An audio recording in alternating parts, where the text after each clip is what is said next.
आज आपको कहानी सुनाएंगे शाहिद कपूर के पापा पंकज कपूर की। देखिए, कुछ लोग बोलते कम हैं लेकिन उनका काम बहुत कुछ कह जाता है। कुछ कलाकार ऐसे होते हैं जो गाजे बाजे के बिना सिर्फ अपने अभिनय से जादू कर देते हैं। उनकी एक्टिंग ऐसी होती है कि फिल्म खत्म हो जाती है लेकिन उनका किरदार जहन में बना रह जाता है। पंकज कपूर उन्हीं में से एक हैं। जी हाँ, वही पंकज कपूर जिन्हें जेन जी शाहिद कपूर के पापा के रूप में जानती है, तो वहीं पिछली पीढ़ी के बीच वो डॉक्टर दीपांकर राय या करमचंद और मुसद्दी लाल जैसे यादगार किरदारों के लिए जाने जाते हैं। आज पंकज कपूर की कहानी मैं आपको सुनाने जा रहा हूं। पंकज कपूर का जन्म लुधियाना शहर में हुआ था। जी हाँ, पंकज का जन्म हुआ 29 मई 1954 के दिन पंजाब के शहर लुधियाना में।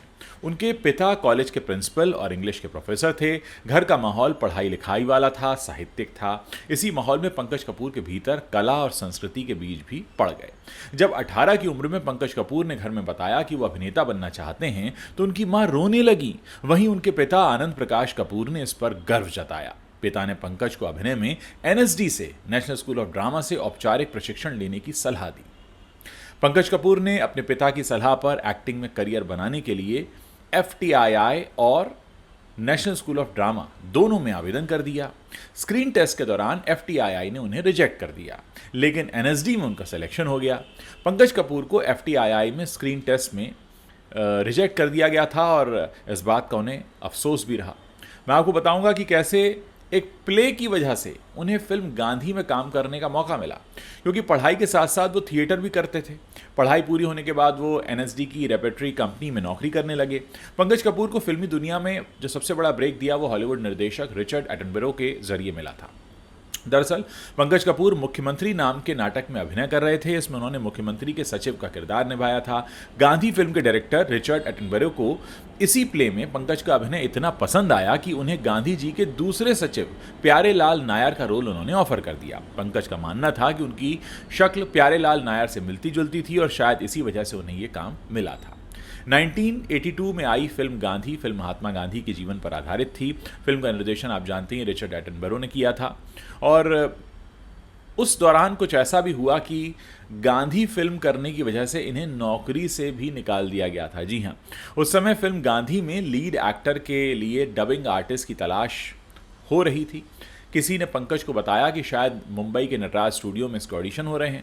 पंकज काम ढूंढ रहे थे तो वहाँ भी चले गए। उन्होंने अपनी शेक्सपियर की 2 अंग्रेजी डायलॉग्स बोलकर अपनी आवाज़ रिकॉर्ड करा दी। वो एटनबरो को दिखाना चाहते थे कि वो पढ़े लिखे हैं और थिएटर जानते हैं। इसके बाद उन्हें शॉर्टलिस्ट किया गया।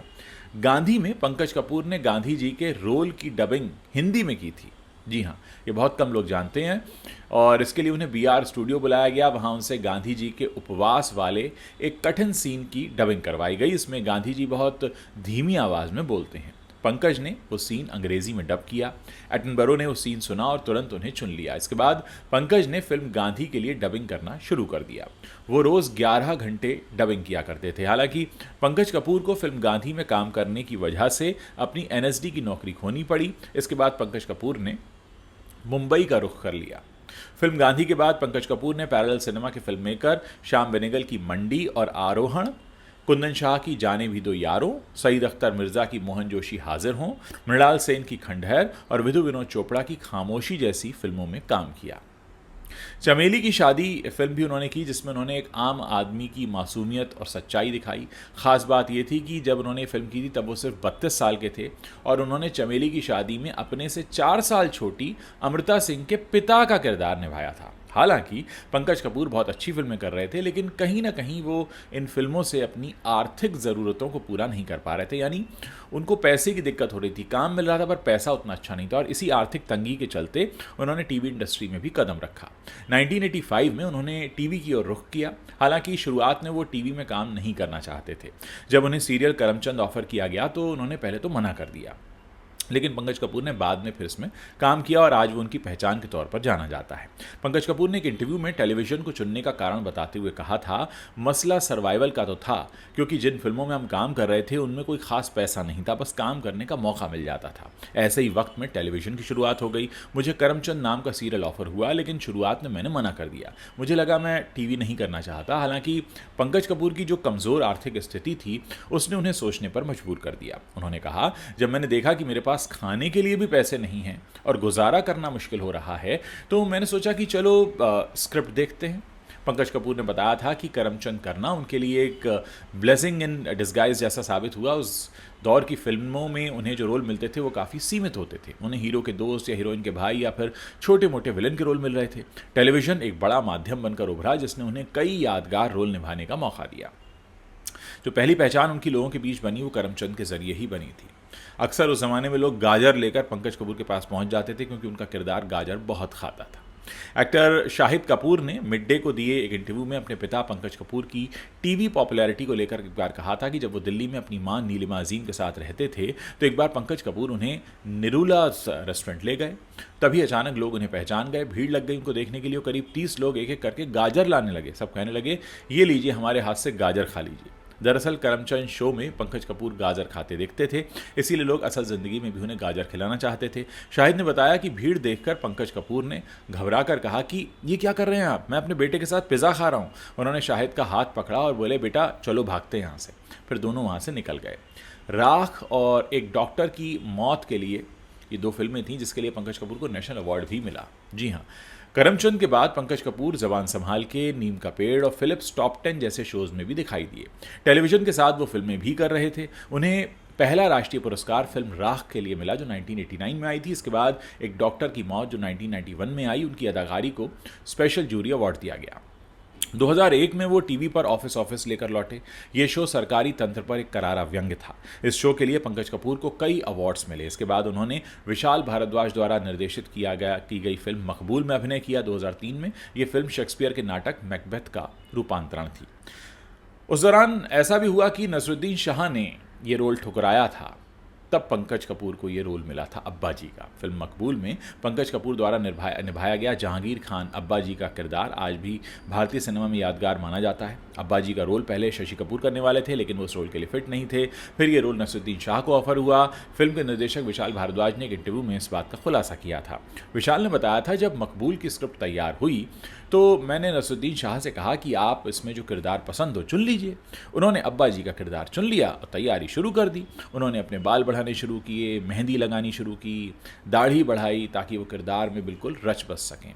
शूटिंग के 3 महीने पहले विशाल को नसरुद्दीन शाह ने बुलाया और कहा कि यार मुझे लग रहा है मैं ये रोल कर नहीं पाऊंगा।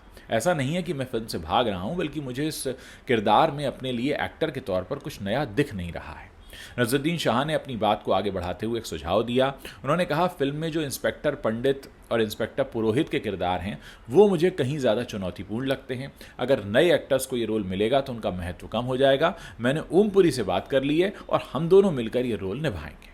तो पंकज कपूर को फिर मकबूल में अब्बा जी के लिए चुना गया और बाद में उन्हें इसी भूमिका के लिए 2004 में सर्वश्रेष्ठ सहायक अभिनेता का राष्ट्रीय फिल्म पुरस्कार मिला।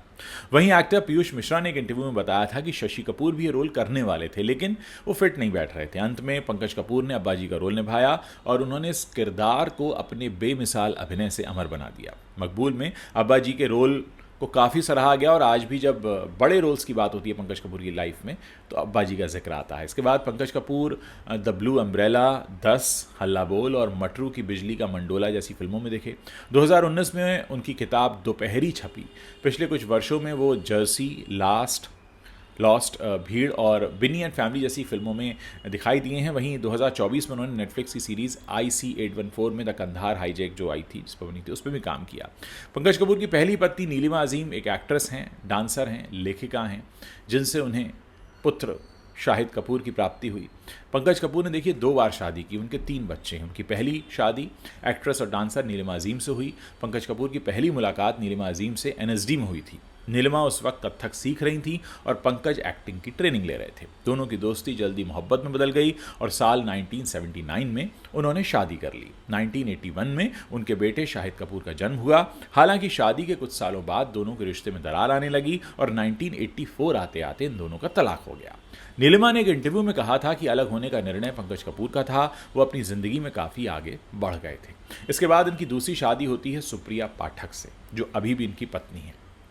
पंकज ने 1988 में अभिनेत्री सुप्रिया पाठक से दूसरी शादी की। पहली शादी टूटने के बाद पंकज कपूर ने खुद को काम में व्यस्त रखा, लेकिन उनका दिल फिर से धड़कने लगा जब 1986 में फिल्म अगला मौसम की शूटिंग के दौरान उनकी मुलाकात हुई सुप्रिया पाठक से। दिलचस्प बात यह है कि वैसे तो अगला मौसम फिल्म कभी रिलीज हुई ही नहीं, लेकिन इस फिल्म के दौरान दोनों नज़दीक आ गए। सुप्रिया भी उस समय अपनी टूटी हुई पहली शादी से उबरने की कोशिश कर रही थी। शूटिंग के दौरान दोनों एक दूसरे के करीब आए, साथ में जॉगिंग करना, घंटों बातें करना, छोटे छोटे पलों को साझा करना, बस यही सब धीरे धीरे उनके रिश्ते की नींव बन गया। फिल्म अगला मौसम जो थी वो एक तरह से उनकी दूसरी शादी का कारण बन गई। एक बात और कही जाती है कि सुप्रिया पाठक की माँ दीना पाठक, इनको भी आपने फिल्मों में देखा होगा, ये इस रिश्ते के खिलाफ थी। पंकज एक बार पहले विवाह का अनुभव ले चुके थे, इसलिए दूसरी बार जल्दबाजी में निर्णय लेने से हिचकिचा रहे थे। लेकिन जब उन्होंने महसूस किया कि वो सुप्रिया के बिना नहीं रह सकते, फिर उन्होंने अपने दिल की बात सुनी और 2 साल तक सुप्रिया को डेट करने के बाद उन्होंने 1988 में सुप्रिया से शादी कर ली। हालांकि सुप्रिया की माँ दीना पाठक इस रिश्ते के काफ़ी खिलाफ थी। सुप्रिया की माँ दीना को पंकज पसंद नहीं थे और इसीलिए वो सुप्रिया पर शादी से इनकार करने का दबाव बनाने लगी। माँ के न मानने पर सुप्रिया ने घर वालों की मर्जी के खिलाफ जाकर अपने उम्र से 7 साल बड़े पंकज से शादी कर ली। शादी के बाद दीना और पंकज के रिश्ते भी फिर धीरे धीरे सुधर गए। इस शादी से उनके 2 बच्चे सन्हा कपूर और रूहान कपूर हैं। पंकज कपूर और सुप्रिया पाठक के बच्चों का विवाह एक्ट्रेस सीमा पहवा और एक्टर मनोज पहवा के बच्चों से हुआ है। सन्हा ने फिल्म शानदार से अपने करियर की शुरुआत की थी। मनोज और सीमा पहवा के बेटे मयंक पहवा से सन्हा की शादी हुई है। वहीं बेटे रूहान की मनोज और सीमा की बेटी मनुकृति पहवा से शादी हुई है। तो बड़े करीबी रिश्तेदार हैं दोनों। और सुप्रिया और पंकज के जो 2 बच्चे हैं वो एक ही परिवार में गए। बेटे शाहिद से भी पंकज कपूर का गहरा भावनात्मक रिश्ता रहा है। कई मौक़ों पर वो साथ भी दिखते हैं और शाहिद कपूर के साथ पंकज का एक अच्छा बॉन्ड दिखता है। पंकज ने द कपिल शर्मा शो में शाहिद कपूर को लेकर बताया था कि एक बार जब वो दिल्ली में थे तो शाहिद ने उनकी उंगली पकड़कर चलते हुए कहा था, बाबा आपको पता है मैं आपसे कितना प्यार करता हूँ। जब पंकज ने पूछा कि कितना, तो शाहिद ने जवाब दिया, जितना खुदा अपने बंदों से करता है। और ऐसा कहा जाता है कि शाहिद की पहली फिल्म देखने के बाद पंकज कपूर ने अपने बेटे की एक्टिंग की खूब तारीफ़ की थी और उन्हें खुशी हुई थी कि उनका बेटा जो है वो एक काबिल एक्टर बना है। तो दोस्तों ये है वो कहानी जो मैं आपको सुनाना चाहता था पंकज कपूर की। अगर आगे भी आप इस तरह की कहानियाँ मुझसे सुनना चाहते हैं तो इस वीडियो के नीचे कमेंट करके बता सकते हैं। मेरी कोशिश रहेगी कि मैं आपके लिए इस तरह की कहानियाँ लेकर आता रहूँ। अगर आपको वीडियो पसंद आया है तो दोस्तों के साथ शेयर कीजिए और अगर आपने अभी तक हमारे चैनल को सब्सक्राइब नहीं किया है तो तुरंत कर लीजिए ताकि जब भी मैं ऐसा कोई वीडियो लेकर हाजिर हूँ वो आप तक तुरंत पहुँच सके।